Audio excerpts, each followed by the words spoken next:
Guys, this is how I see an entrepreneur. Mm-hmm. Today is my 60th day as being an entrepreneur.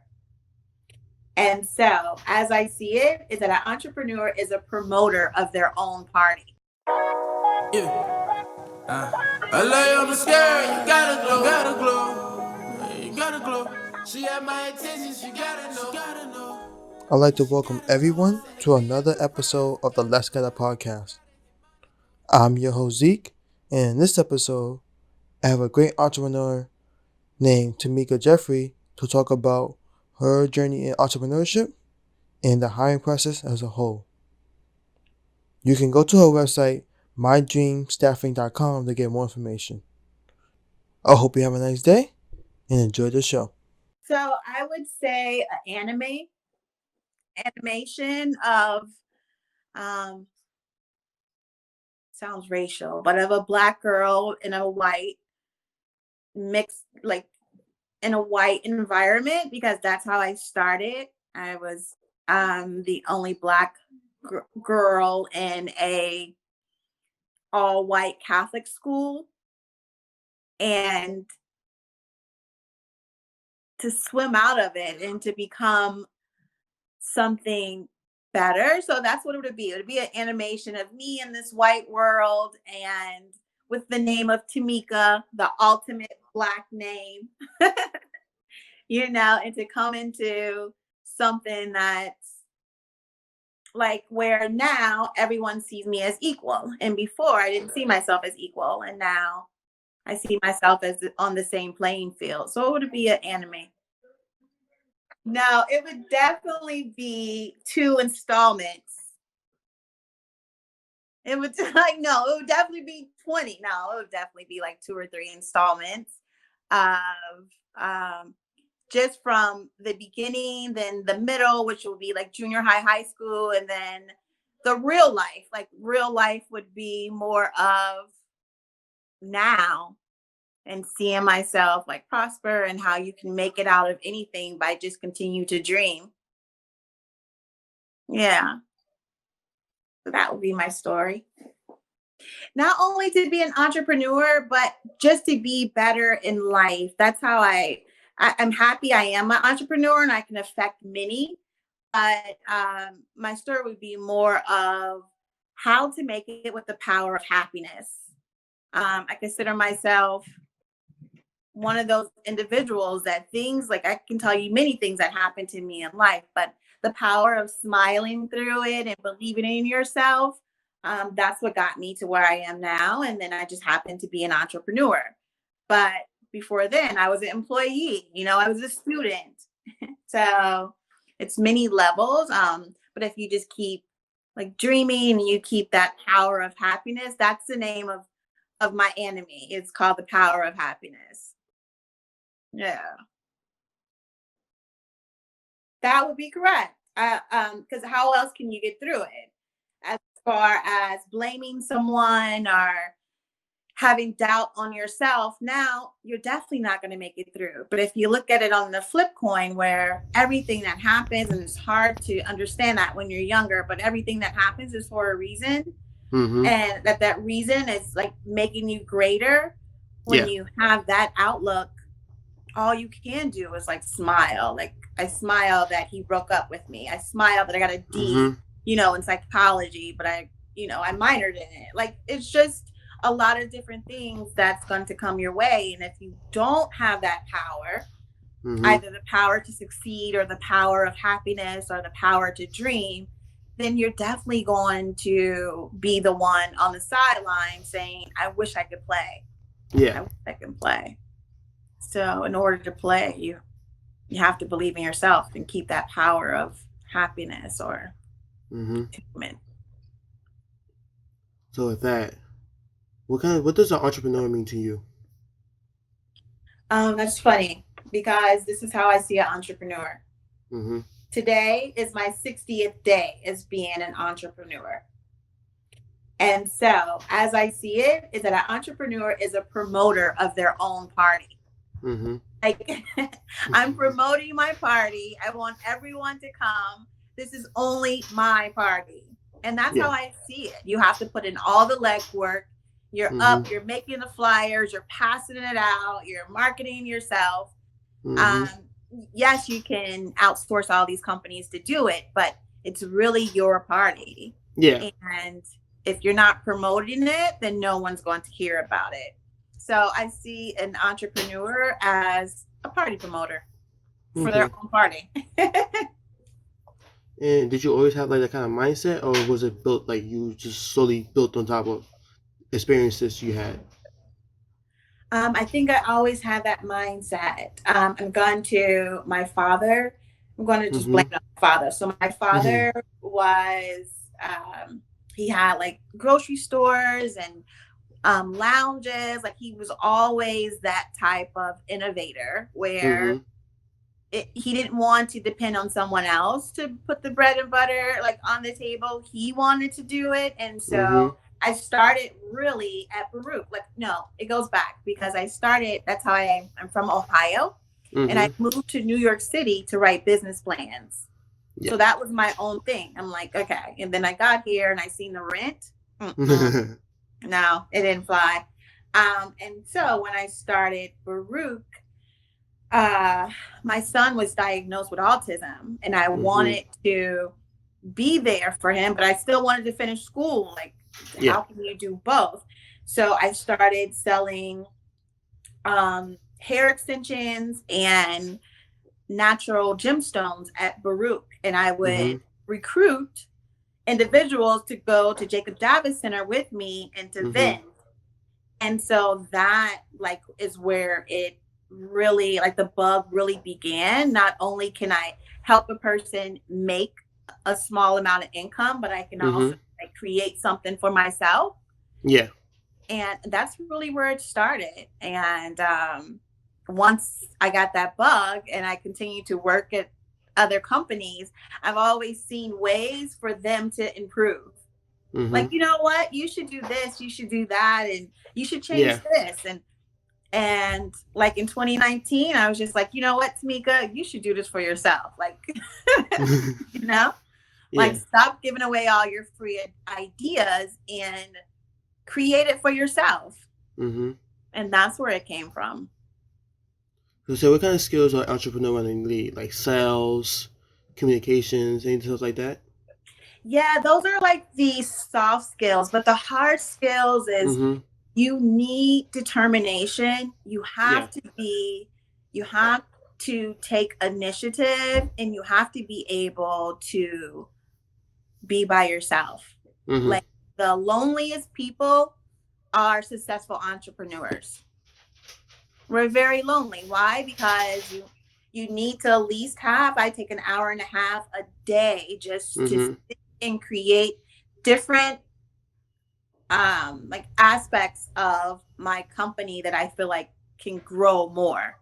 Mhm. So that solitude, like you need to be able to harness that solitude and um then you have to have belief because Yes. not every day, like again, when you're a promoter, you don't have a back of cheerleaders that's like, go, go. Like Mhm. you don't have that until you start creating traction and then everyone knows your brand.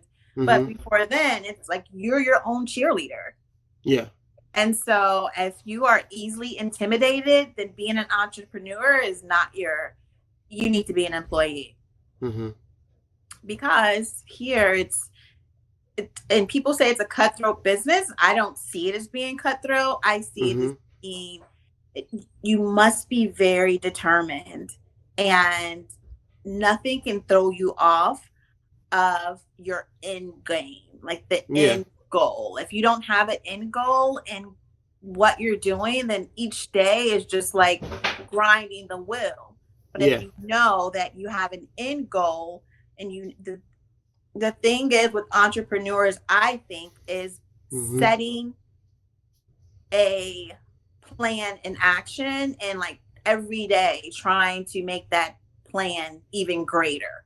Mhm. That is like the skills I think you need in order to pursue entrepreneurship. Mhm. But anyone can be an entrepreneur. I Yeah. mean, it just determines on your willpower, Mhm. you know? So And also with that, like, so you help people like find employees and stuff like that, right? Correct. So what makes like a good employee, like somebody to hire? So you have what's called dream assistants, Mm-hmm. right? A dream assistant is an individual that believes in your dream. Yes. That's a dream assistant. No matter what your dream is, they want to come and add value to what you've already created. Mm-hmm. So there are people that just want to be a dream assistant, and then there's people who want to be a dreamer. Yeah. And I think what makes a good employee is that once I meet you and I explain what my mission is, Mm-hmm. that you can enhance that mission. Not that you can just ride along with me, but you can Mm-hmm. really enhance it. And that's what makes a good employee. If you see someone that's there just for a check, and eventually you can find out, I can also give you ways of interviewing that you can find that out. Mm-hmm. That is not a good employee because they don't even believe in themselves. So how can they Yeah. believe in you? Right? Mm-hmm. But things that make a great employee is just someone that is not a jumper. And again, you have to have, there's a lot of different words I look for. Mm-hmm. Adaptability is low on the totem pole, but that is one. Yeah. They can adapt to different situations, but I need someone who has autonomy and that Mm-hmm. can take initiative. These are people that you want to be around you when you're creating your success, your successful company. You want Mm-hmm. people that want to be successful around you. And it's hard. It's hard to find that employee that harness these qualifications, Mm-hmm. but there's a way to find out. Cool. And so with today's climate, more people are like doing jobs for like 2 to 5 years. So Which is great. is that a good thing, or is that more of like it's It's just a like a great thing. transition? Okay. No, it's a great thing for an individual. And I'm going to tell you why. Mm-hmm. Because when I read your resume and I see that you've been somewhere 10 years, Mm-hmm. someone else would say, oh my goodness, they have great tenure. They've been here 10 years. Mm-hmm. In this world today, in this tech world, this media world, this Mm-hmm. creative world, if you tell me that you've been somewhere for 10 years, that is an individual I can't hire right now. Mm-hmm. Why? Because that means that I have to retrain you to think the way that my corporation think, because you've been there 10 years and the way they do their company has been Mm-hmm. embedded in you. Like for Yeah. 10 years, you wake up, you do the same exact thing. It's second I look for nature. people, yeah. I look for people that want to grow. And the only way that Mm-hmm. you can grow is to step out of your boundary. Mm-hmm. And in the way that you step out of your boundary is you step into a whole new culture.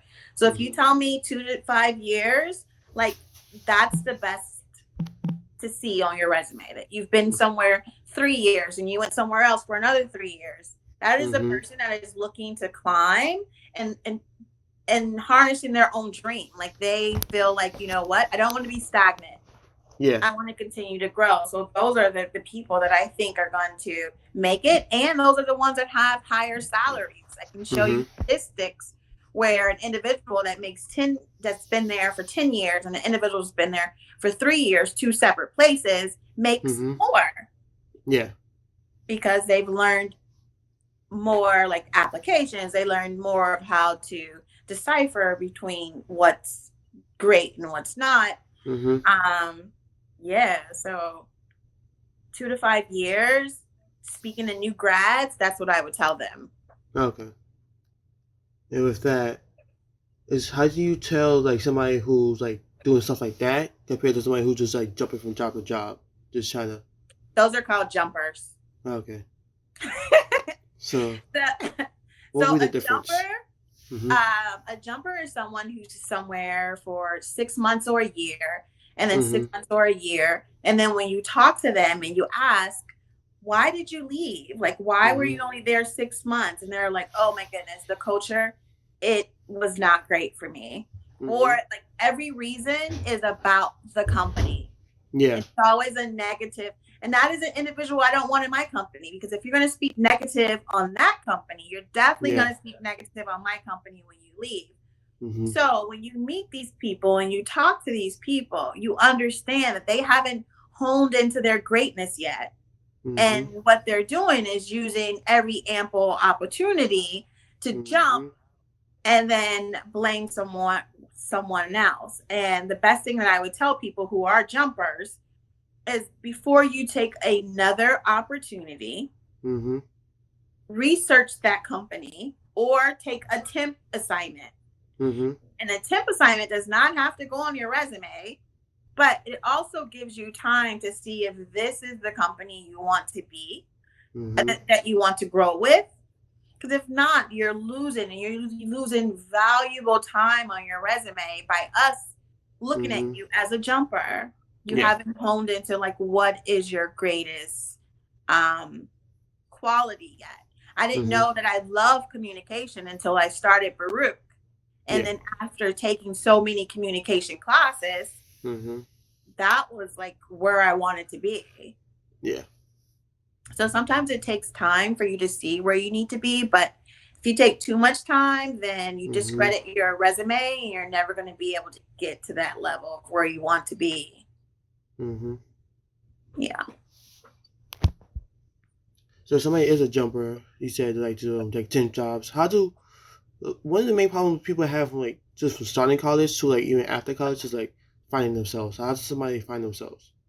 Like So I would say, like before college, it would not matter. I can also show you how to put it on your resume so that you lump it together. Like you don't show the tenure, you lump it together, and then you show the tenure for all of them added together. Yeah. And then label, like that's the best. Now after college, internships are always great. And if you are somewhere for a little less than a year, let's just use that as an internship. That was like you were learning. And so let's continue to say that. But I think the way that you find out what it is you want to be is, of course,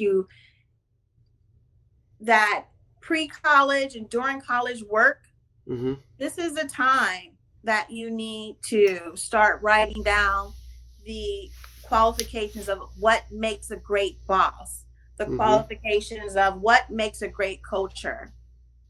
Start writing these things down. And unfortunately, I don't think enough college advisors, I hope they're not mad at me when I say this, but I don't think they take enough time into helping you figure out what is going to be the best career path for you. They want to know if they got you a job and they can put it on their statistics that they helped this many students. But it's more than that. You really have to, and you have to take it upon yourself as well to figure out what is going to be best for your future. Where do you see yourself? I did not see myself owning my own recruiting company, but I did see myself as a recruiter. So I seen that vision. And then once I started to learn more and more about recruitment, and I started to learn about the biases that happen in diversity in recruitment, it made me grow my it just made me grow my passion more of wanting to be behind the desk of a company that helps diversity recruitment. So that was like, a 3-year run before I even got to sit right here. But each time I continued to make sure that I wrote down what I valued. And each year it changed. My values change every year, like, what I want. And I think that's what students should start to do. And they should start to teach it from freshman year on. So that they are not like stagnant after graduation of what do I want to do in my life? And then they start taking all these minimal jobs that doesn't accumulate to get to that great one. So that's what I think they should do. And also, advisors should take accountability for what I just said. Also, what do you say to somebody who like did like 3 years of college, got to a major, and then studied it and didn't like it, but it's like stuck between continuing to go to school a little more years and figure out who they are, or just finishing out and then just finishing like the 4 years that everybody wants to Which is 4 years.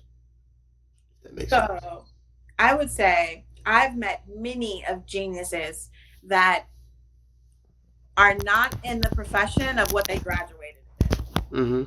Like, it's just not. But I've met many geniuses that need a mentor. The mentor is so whatever you love, and that's what I mean. It sounds so cliche, but you need, when you get to the level where I am, I must love this in order to do it every day and thrive. So I would tell them, find out what you love. That may not be what you're majoring in, right? You may be majoring in political science and you don't love it. You want to be on Wall Street. Get a mentor. Get many mentors, as many as you can, and start to like adapt their world and go in that world. It's not set in stone that you must major in what you're going to be. At that time, as I just told you, each year your values change. I don't know about every individual, but each year my values change of what I want. So I would say the mentors play a strong role in everything that creates a college grad. So get a mentor. And I appreciate Baruch. They have a great mentor program, and that's how, like, my mentor, as soon as I met her, she said, "What do you want to be?" And I said, "A recruiter." And she said, "No one wants to be a recruiter. Like, they fall into it, like they may go to HR, but they just don't want to be a recruiter." But I did. I knew that, and she's seen that passion in me, and then she put me in Cushman and Wakefield, and from Cushman and Wakefield, as of like I'm sitting here today, because I knew what I loved. I knew I loved like talking to people. I didn't know they don't teach you recruiting in college that I know about. But once I got on the floor of Cushman and Wakefield and learned how to really recruit and how to read a resume and how to interview, and once I learned those things, I knew that was what I wanted to be. And it all started from a mentor. So I would say, engulf yourself into what you think you love, no matter what it is, and still get that degree. And then go after what you love. And that's what you can see when you interview people. If they love it or they hate their job, you can talk to them and see if they're just trying to get a check, it's different. I don't want to put down anyone at the DMV, but I don't know if they love their job. Like,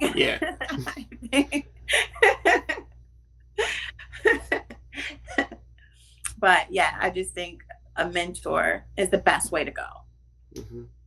And then with that, do you think like grades are like as important as people, like students, put the pressure on themselves, or is more of like what skills and experience you have in addition to like having grades? All right, so I don't know. Like, my child, I am not gonna like hover over him and make sure that I want him to be great. I want him to like excel in everything that he does, but I don't want him to feel that marking on a piece of paper is going to determine who he is. And I think we do that, like at a younger age, we do that to our children. And then when we become grown, we're like, you know what? It doesn't matter. Like, my bank account does not determine if I'm going to receive an A or a B, but my drive and my will does. And that really showcases when you are. So this is where I think it showcases.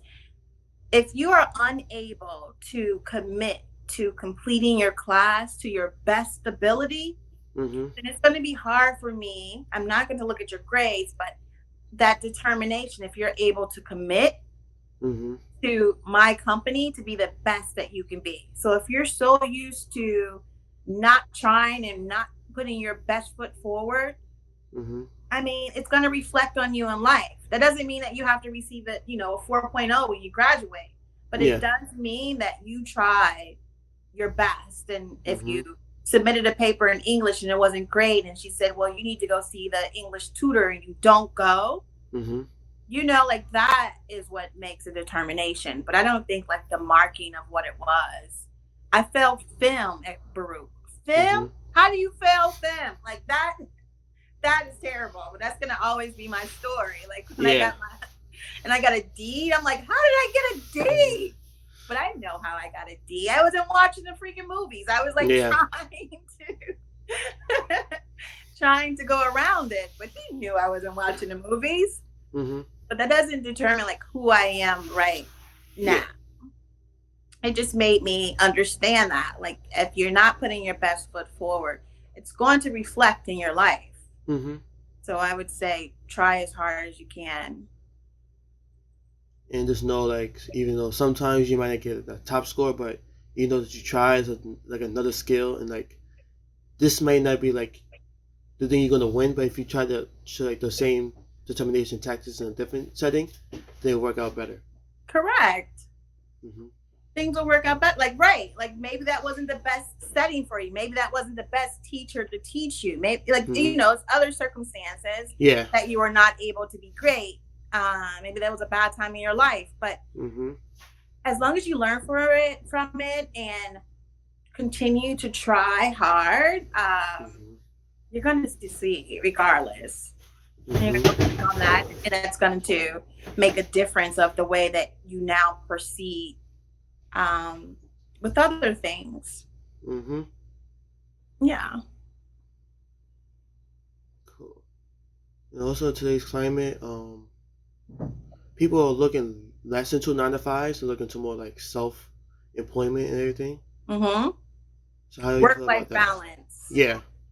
Oh, listen, I am a promoter. Like companies would really hate me because I am a promoter of work-life balance. I recently hired 2 new employees. Yay!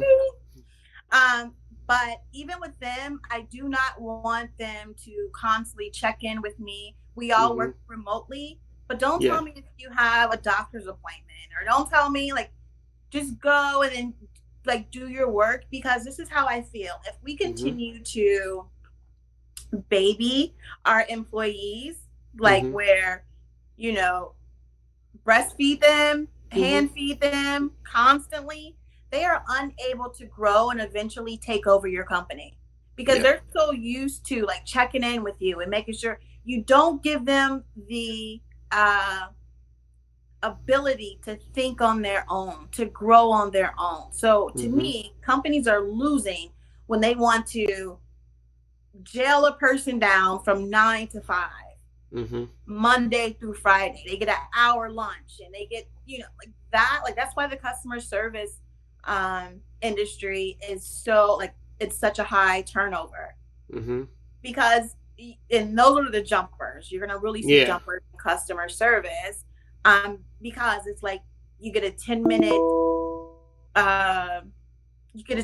break, and then if you have to go to the restroom, you hit a button and then you go. Like that is unimaginable to me. To me at this point.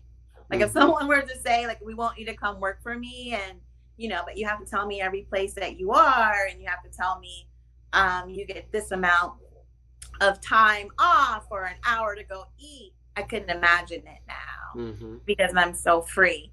And I think this is why the tech industry and the hedge funds are booming with people jumping ship to go work there, because, and some of the creative, because it gives you time to really value yourself and value the company. So I would say moving forward to like recent grads or things like that, look for an environment that enables you to excel. And that way you would benefit the company better. Like instead of like calling me faking like you're sick, you just tell me you want to work from home today. And this would provide a healthier work-life balance, but it's also going to provide a healthier workforce. Right? Because if you look at it, like in the last 10 years, mental illness has like skyrocketed. I remember when I was Yeah. in Peru and my psychology teacher, um, we were just talking about the mental health Mm-hmm. issues that are now just escalating. Mm-hmm. And it comes a lot with, can you imagine that? Like you work 9 hours a day, but Yeah. it takes you an hour to get there and an hour to get home, especially if you live in New York City, you know, and an hour to get there, an hour to get home. And then so basically you're giving this company almost 60 hours per week. Yeah. 60 hours per week. And then you get like a time to be with your children if you have children or your friends. You get like maybe 12 hours to be with them. Mm-hmm. Like after a while, your mental capacity is at an all-time low. Mm-hmm.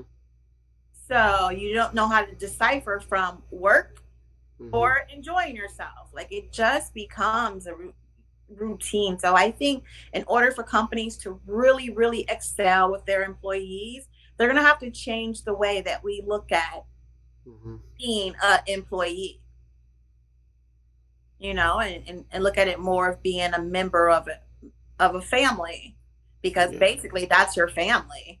Mm-hmm. And so I think that 9 to 5 needs to be scratched.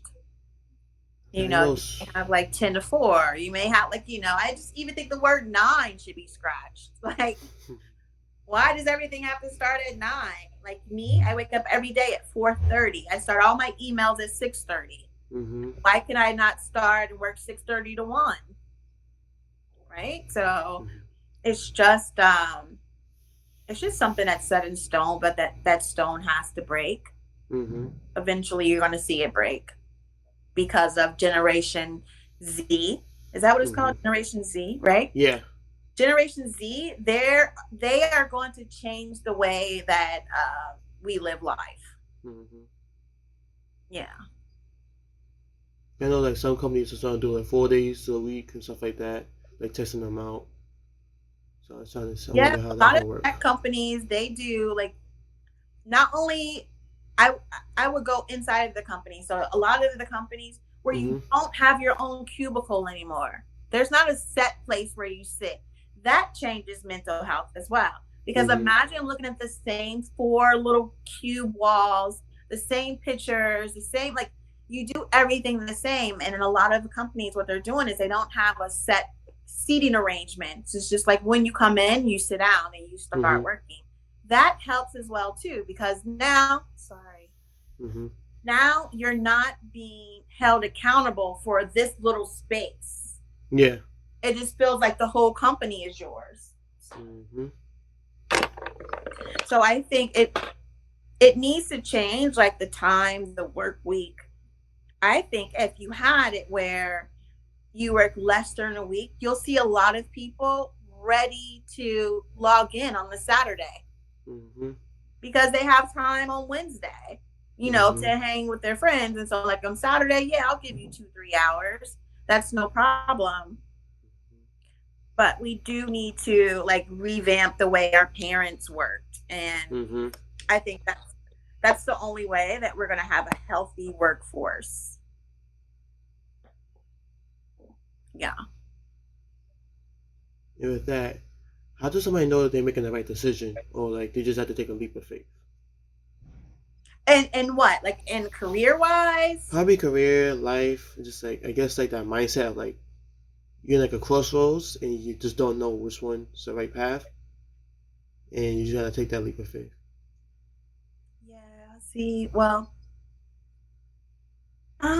that's where it comes with, to me, writing down your dreams and your goals, Mm-hmm. right? So I have a dream book, and it's just things that I want to achieve. And Mm-hmm. it's my strategic plan of life. Like it Mm-hmm. may not work out that way, right? Because I want Yeah. $654 million. I may not get it, Mm-hmm. but I just have this plan in life. Like I have a fear of going to jail, so I know Mm-hmm. I'm never going to go to jail because I'm Yeah. scared.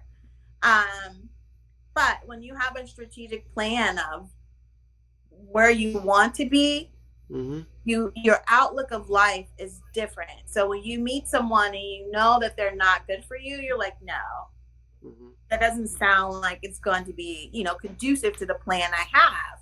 But then when you meet someone, and they're telling you things, and you're like, oh my goodness, I wanted to build a studio. Now you met a person who's talking about a studio. So it comes with, the intuition of who you are. But if you don't have it on paper, then it doesn't really exist. I mean, that's what we say in the business world.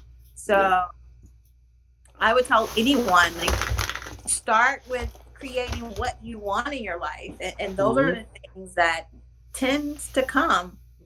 But if you don't have a plan, then everything throws you off. And like, who has a plan at 20, right? Like, you just don't. But because no one really tells you that, they tell you, like, write down your to-do list, what you need to do today and what you need to do tomorrow. But let's take it a step farther and say, let's write down, your life list. What do you want to acquire? Maybe not today, but what is the things that you want to acquire? And every day do this.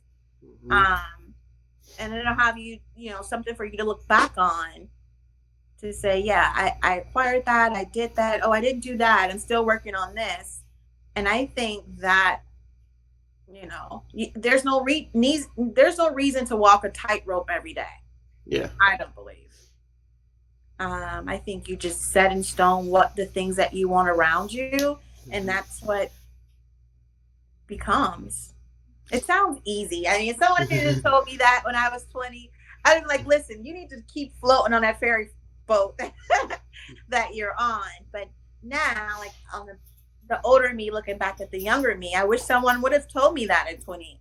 Like, as of today, start writing down your dreams, things you want, where you want to go. Like, start creating a list, and start to follow that list, because that list is coming from your heart. And I think that's all an individual should do. You're going to have ups and downs, but like, if you can curate your life on paper and you can see it on paper, then the downs are not going to outweigh the ups, because it's what you're creating in your life, and the downs are just going to be teachable moments. Yeah. So with that, what would you say your biggest challenge as an entrepreneur is? My biggest challenge is branding. Because I just told you I was at Cushman and Wakefield. That's a large brand, right? So when I left Cushman and Wakefield, I went to another company where our phones rang daily because of the name of the company. Yeah. Right. So then when I decided January 2020, I'm going to start my dream staffing agency, it's like, why is my phone not ringing? But it's more of just getting out what your brand stands for. That is the hardest thing, because I can source for anyone, like any company that needs my help, I can source for them, but that's not my brand. My brand is making sure that I'm focusing on diversity recruitment. Like, I want to make a big splash in the diversity recruitment, the biases of diversity recruitment. So it's hard to get that information out without sounding, like it's racial, kind of like, oh, you're only focusing on one race to get them jobs. And that's not what it is. It's more of trying to get the information out that this does exist. Recruitment bias, in the diversity market exists. So just branding would be my biggest struggle. But it's working.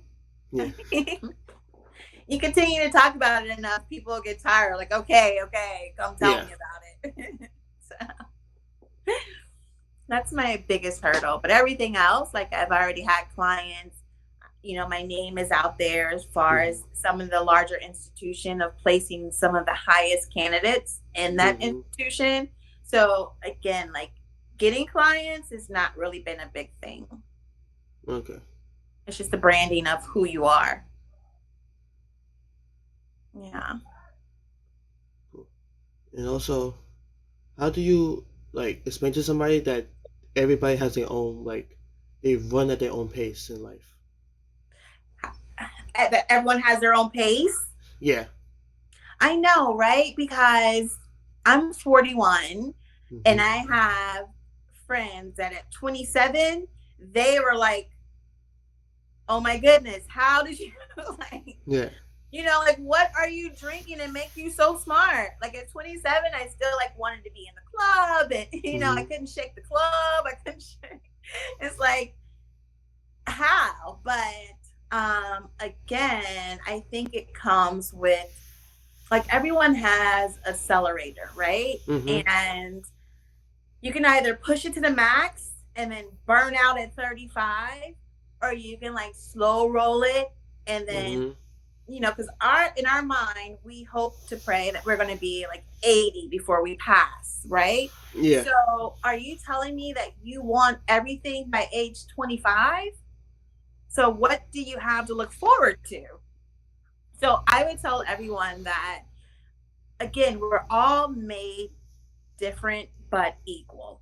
Mhm. So do things that make you feel good. Even though we are equal, we're individuals, Mhm. and what feels good to me and what makes me happy, taking trips every 2 months may not make you happy. That makes me Yeah. happy. So I want to do things that I can be happy, that I can Mhm. take these trips every 2 months. And and I think that each person should stop comparing themselves.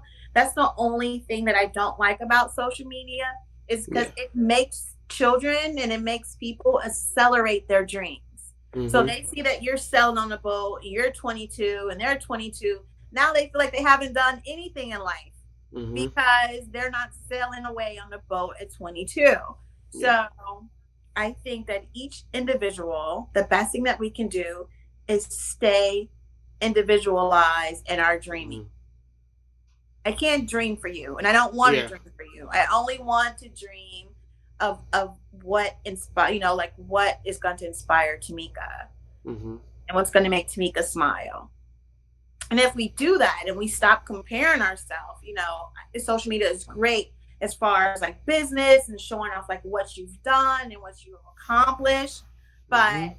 when you take it in as um, the negative downside of it is that like I wish that was me.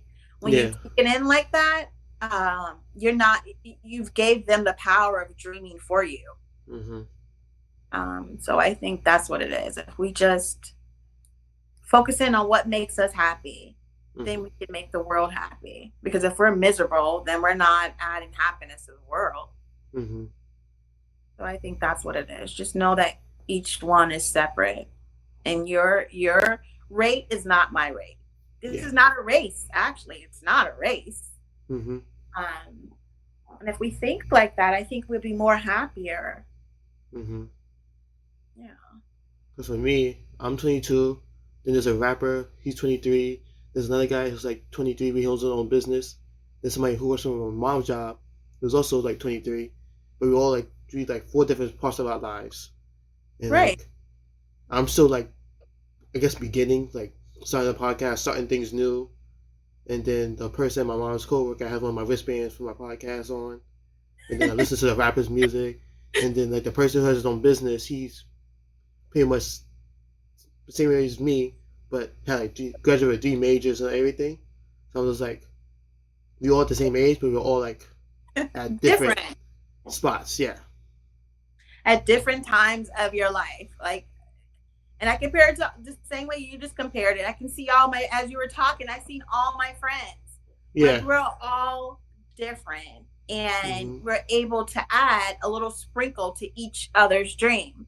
Mhm. So like I'm dreaming of something, she's already completed it. She can kind of help me get to that level by giving me information. And then it's someone else who didn't even think about starting their company. We're the same age, but now they see me, now they want to start a company. So I think it enhances people dream, but it shouldn't be a hindrance Yeah. when you're around someone else that is at a higher level than you. It's inevitable. It's going to happen. Mm-hmm. I mean, I don't know how many billion people in the world, but someone's going to be higher than the next at all times. Yeah. I think that we should like see them, take it in, let that either like motivate us, or slow us down. Because it's like, yeah, he's 22, he has all these cars, but then he has so much stress, and I don't want to be there. So that it's like the yin and the yang. It's the good and the bad. It helps us, it motivates us, and sometimes it can scare us, but Yeah. it should all be teachable moments that, your speed is just not my speed. And I'm okay with that. So I think that is what the world needs to hear, is that, I don't want to keep saying social media, but that social media it's not the end all. It's not like, oh my goodness, if I didn't make it to social media and I didn't get like 27,000 views on this, then that means I'm nothing. Like, that's not how we should see it. So, yeah, I just think we all should see ourselves as individuals that make up one great world. Yeah. So, what time you have to leave? So I keep track of time. 12:30. I don't know what time it is. It's 12. Oh, 12. Yeah. Cool. So with that, what are your next steps after like right now? Like more like expanding or like diversifying and stuff like that?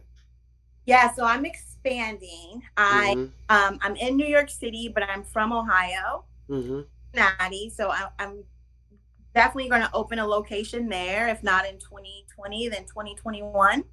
I'm in the middle of building my house in Ohio as well. And then I want to have another location in Miami. Another thing that I want to do is I'm like in the Senegalese world. Yeah. So I definitely want to have a location, if not a location, then some sourcers in Senegal. And the reason why I want to do all of this is because recruiting, as I just told you, that my mentor said, no one wants to recruit. But this is a very beneficial industry. Yeah. Not able are you able to like work remotely, but you provide the next vision of a company. So I'm telling you about diversity, and because of me, like adding these candidates that are diverse, I'm changing the whole mission statement of companies. And so if we're able to do that, like, each one teach one, if we're able to do that, then eventually we're going to change how companies, it's mandatory how companies interview us. It's mandatory how companies select us. It's not like they are now selecting us to make their quota. They're selecting us without even having the biases of who we are. They're selecting us because we're a great candidate. So that is definitely what I want to do. I also give a career breakthrough seminar at Morgan Stanley. And that is for individuals that, for every question that you just asked today, that has these questions and are unable to really hone into their career. And it's because there's a lot of aspects that play that you can't receive in school. Again, unfortunately, our student advisors or school career advisors, if they're only making $55,000, they can only give you $55,000 worth of information, right? So if you are trying to exceed beyond that, what happens? Where do you go to get this information? So I created Career Breakthrough because I was sourcing for a lot of salaries that are above 120,000. The individual could have attained that salary. It's just a lot of different things were missing. So I teach you how to interview. I teach you how to write your resume. I teach you how to style yourself. I bring in stylists, and I teach you how to know your worth. I bring in life coaches because a lot of times we don't know our worth. We think we're just an employee. And so I want to change that stigma behind, and that's why I created Career Breakthrough, so that we know that like they need us more than we need them.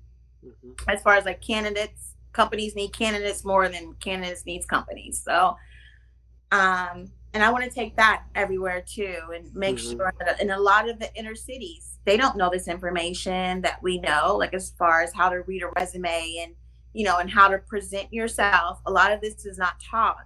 So if I can be the conduit that initiates this talk, that's what I want to do.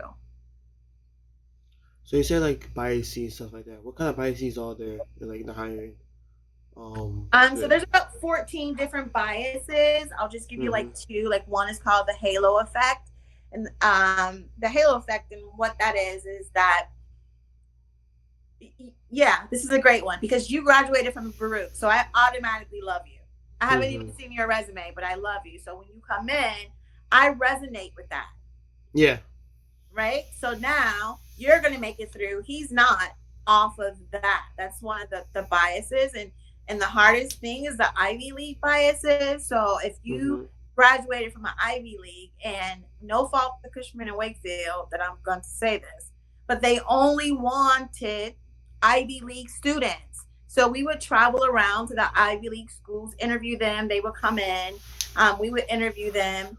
And that's who we would send out offer letters to. I've never sent an offer letter to a person at Baruch when I was at Cushman and Wakefield, because they felt that these children received the best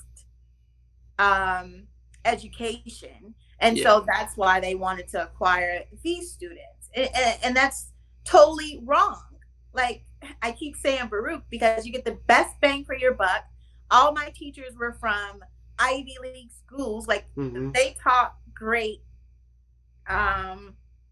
They had a great structure, a great student plan. So that is a bias right there that we need to overcome. And that's because we read their resume and we think we automatically know who they are based off of their resume. I can read your resume and see your last name and then say, oh, you know what? I don't know. Based off of your last name.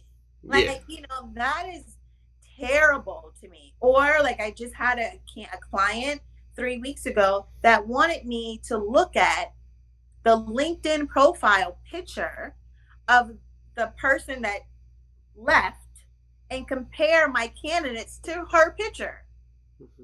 No, I'm not taking you as a client, because right there you're letting me know that the discrimination that's going to occur for every other resume that I send you.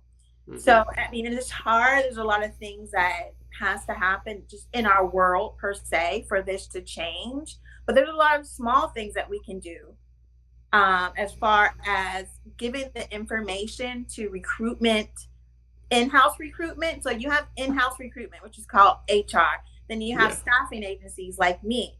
It's best if the company outsource all of their hiring to companies like me, because then what happens is the recruiters that are in-house, what they tend to do is choose people that they think fit into the culture.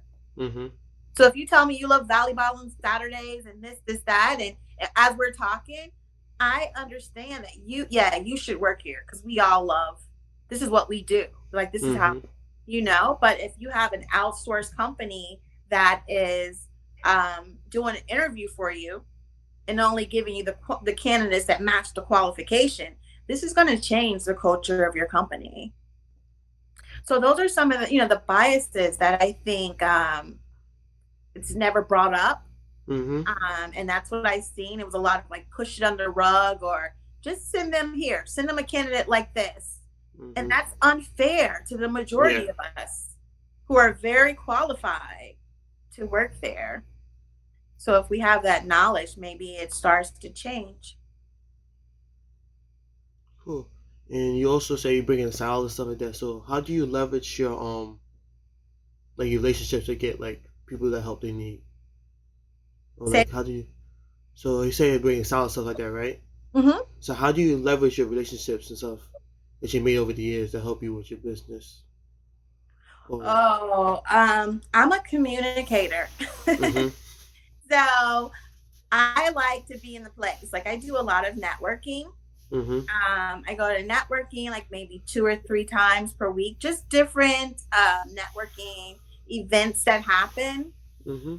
And then two, I do a lot of this, like 101s where I want to learn about you. I want you to learn about me. And then when Mm-hmm. they see my passion, we just keep that open communication, whether I talk to you once a month or, every other month. Right now, it's kind of just flowing to me because I just open this firm, and so I get a lot of like advice and I take Mm-hmm. it, and I appreciate it. And I think that's what it is. You just have to be an individual that is open and willing to take advice, and people want to hang around people like that where they feel like they can help you and Mm-hmm. you're reciprocal of it. And that's how, I'm not from New York City, so none of these people are like, oh, I grew up with her and I don't know. I just meet them along the way and just keep an open communication with them of like where they are, how they're doing. You know, I Mm-hmm. care. So that's how. I'm just looking at the time. Okay. Lost my train of thought. But so with like staffing and everything, and so Stop. how'd you? So I'm just trying to think of a question. So Okay. how do you try to combat these biases that or in hiring field? I try to teach people about their resume, right? Mm-hmm. So your resume says a lot about you. Mm-hmm. And it's because when we were in school, we were taught this is how you do your resume. And after you get out of school, like no one else teaches you how to update your resume. Yeah. So, a lot of things are about your resume. Like, number one, if you do know languages, Mm-hmm. right? And your home language, just say, is Spanish and your last name is Rodriguez, unfortunately, my bias says, okay, he has an accent, Mm-hmm. right? And most of our clients, when you talk to them, they don't want to hear a person with an accent. So, like, that is a bias that just automatically happens. So, what I would tell an individual is English is your first language. You are in America. That's your first language. Even though if it's not, that's your language. So, you don't have to put language English. That lets me know that English is not your first language, Mm-hmm. right? So, I wouldn't put language on there. Skills, I tell everyone skills are only things that you can teach someone else. Mm-hmm. So for your skills, don't put like adaptable, work on time. Like, I don't know what those skills are. Just put skills that you could teach someone. That would be Microsoft Office Suite, Google Suite, and whatever other apps that that pertains to this. When you're writing your summary, don't write a summary. Mm-hmm. It's that easy. Don't write a summary. Just really tell me what, like, you could put an objective, and on your objective is to acquire a such and such position in a corporate setting. That's Mm-hmm. your only objective. Like, it's just minimal that lets me know, because the more writing you put, the more I read it, I can tell you're linguistic. Mm-hmm. And so that alone is a bias that I think that we can combat. Take away the power from the recruiters, from the HR. It's hard to tell you not to put your LinkedIn up there, but because I love when a person puts their LinkedIn on their resume. Um, but the picture thing, I don't love the picture thing. Mm-hmm. Like, I don't love the picture thing on LinkedIn. I would love to see your profile just to make sure that your profile matches your resume. Mm-hmm. But the picture, like, it just throws everyone off. And if you're going to have a picture up there, just please make sure that it's as professional as possible, Mm-hmm. so that they can't make any, like, suggestions based off your picture of why you would not fit in that culture. But other than that, on my end, how to combat biases is really, you have to take the power away from in-house. Mm-hmm. That's the only way, because us recruiters, we don't see anyone that works at the company. I meet with the hiring manager or the CEO only. I'm not Mm-hmm. really like traveling around through the company to meet each employee. I meet the CEO or the hiring manager. They tell me what they're looking for, and I can send them qualified candidates, not Mm-hmm. candidates that matches the culture. And that Yeah. way, change the culture. Cool. So for time, I'm gonna like cut it short. But we were Okay. talking for like an hour. That's great. Yes. So just as the last segment where you already did it, when you said your name, your origin story. Can you say it one Okay. more time? Okay. Can you Say say my your name. name? The origin story one more time. The what story? Origin story, like the beginning, the first question. Okay. So what's the name of the story again? I forgot. You said it earlier. Oh, the power of happiness. Yeah, the power of happiness. Yes. So why would I call it the power of happiness? Yeah. When I was little, I went to an all-white school. Mm-hmm. I'm the seventh of seven siblings, and so at home, I'm the black. I'm the youngest, so I was the Mm-hmm. black. And every day, I would go to school and golf in this white world, and then my name is Tamika. Mm-hmm. So like, it just everything felt like my movie, my anime would just be this little girl making it through like this Mm-hmm. sea of like this, I don't know, sea of white birds. I don't know. This little black bird. And I don't know if I was the prettiest. I now consider myself pretty, but I don't know if I was the prettiest, that little in a sea of these white birds. And I just felt like a black bird that was never going to make it until I started to get my wings. And like now I'm here where I'm equal. And yeah, I'm a black bird, but, you know, all the white birds want to eat with me. So it just, yeah, and it all came from just, I don't know if I always knew my power, Mm-hmm. but I had to have some type of power Yeah. in order to make it through. With my black friends, I would be like, why are you talking like that? And then my white friends is like, why is your hair like that? Like, Mm-hmm. and it was just so uneven, I believe, but just that power of believing in myself and that power of happiness. Like I stayed Mm-hmm. happy. Everyone that you talk to, like in my past, would say she was always happy. I laugh at everything, and I think the power of happiness got me to this place right here. Okay. Yeah. Thank you for coming on. Thank you, Ezekiel. I'm going to send you an invite for Mm-hmm. Thursday. I would love for you to come at 6:30 in Times Square at Morgan Stanley. Mm-hmm. Okay, and then Okay. share with your network would be great too. I'll send you the Mm-hmm. flyer. Okay, thank you. And Thank. then for this video, I can send it to you. I'm gonna edit it. Since I'm only having one angle, I could just edit it. I could just make the intro outro and edit that real quick. All And right, I'm because not in a rush to receive it. You can just do okay, it whenever, and whenever it's done, I'll receive it. because the way I'm doing the interviews is that since I'm only one person, I'm gonna do like 30 a year. So this would be like the first or the second season. Okay. So I can send it to you before then, and then you can release it on your end, and then I will release it on my end like about June. June? Yeah. So on your end, you Okay. can release it earlier, and I No, can yeah. release it later. Just send it to me whenever it's ready. I want it, and make sure that I look cute. Like, whatever Yeah. you need to do. Okay. Yeah, because I did the first season between last year and this year, so right now releasing that as it goes and starting to get ready for season 2. That is great. Like, whatever I can do to like offer support or get you Mm-hmm. followers or whatever, like let me know. Every Tuesday I do Dream Tuesdays Mm-hmm. on LinkedIn. So if you want to be a Dream Tuesday, Okay. What all right, time? huh? Wait. What does that mean at what time? Because No, Dream Tuesday is I just put a picture up on LinkedIn mm-hmm. and I talk about your dream. Okay. So Yeah, it works. yeah, and at least it'll get you like followers on podcasts or whatever. Just Mm-hmm. anything I can do, let me know, and I'm here to do it. Okay, I could be June Tuesday. Thank you. Okay. That brings another episode of the Let's Get Podcast to a close. Again, you can go to mydreamstaffing.com to get more information.